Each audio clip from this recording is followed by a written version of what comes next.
Daniel was a righteous man and of princely lineage.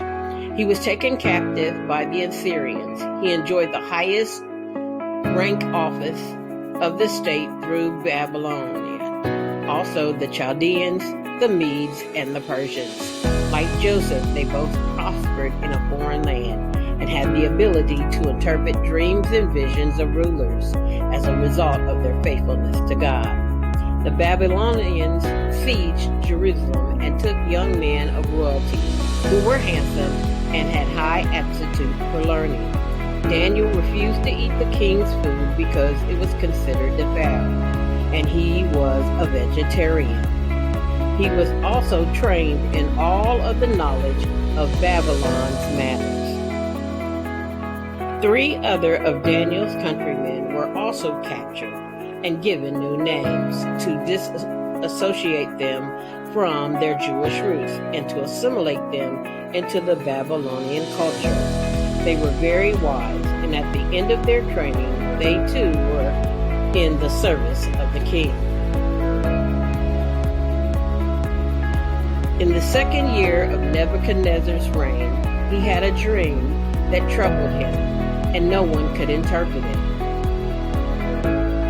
So the king decreed that all wise men would be put to death. However, Daniel sought God in prayer, and God gave him the interpretation of the dream. The dream meant that one day there would be a kingdom set up by God that would last forever, and God would destroy all previous man-made kingdoms.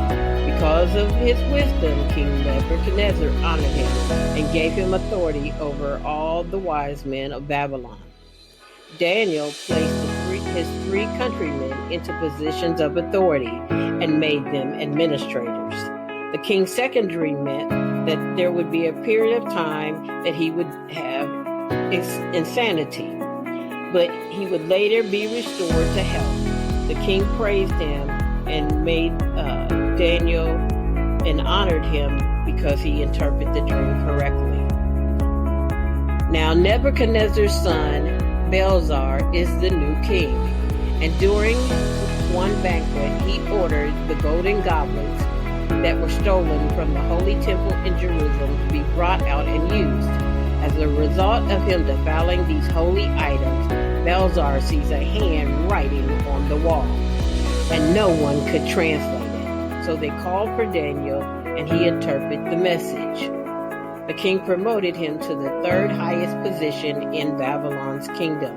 That night, just as Daniel prophesied, the king was slain in battle. His kingdom was taken over by the Persian Cyrus the Great, and Darius the Mede was made the new king.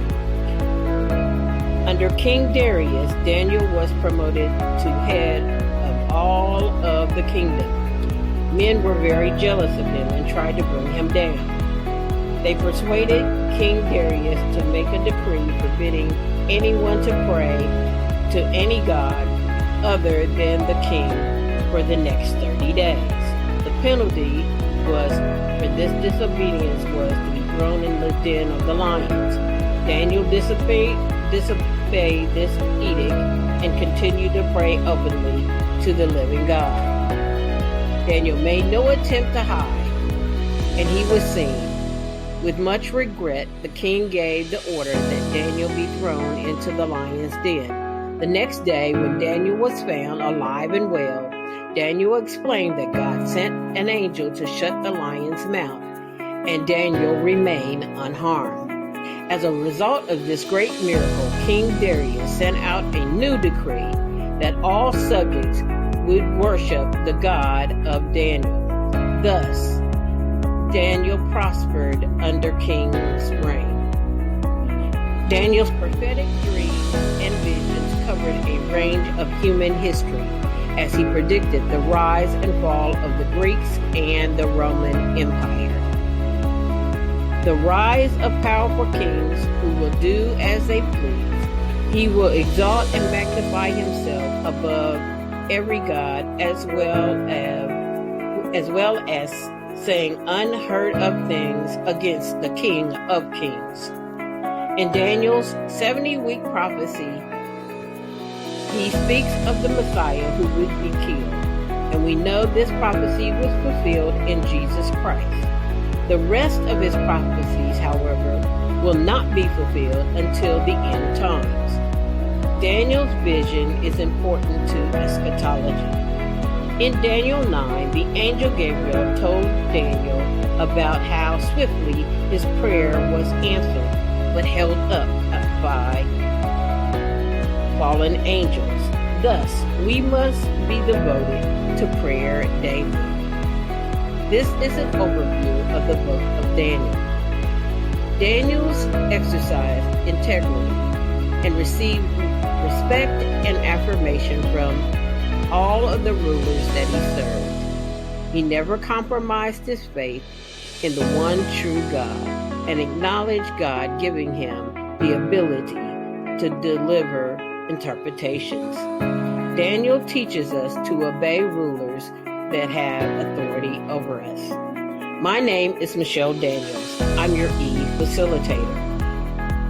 Go to my website, your-e-facilitator.com, and download the course syllabus and answer the course objective questions.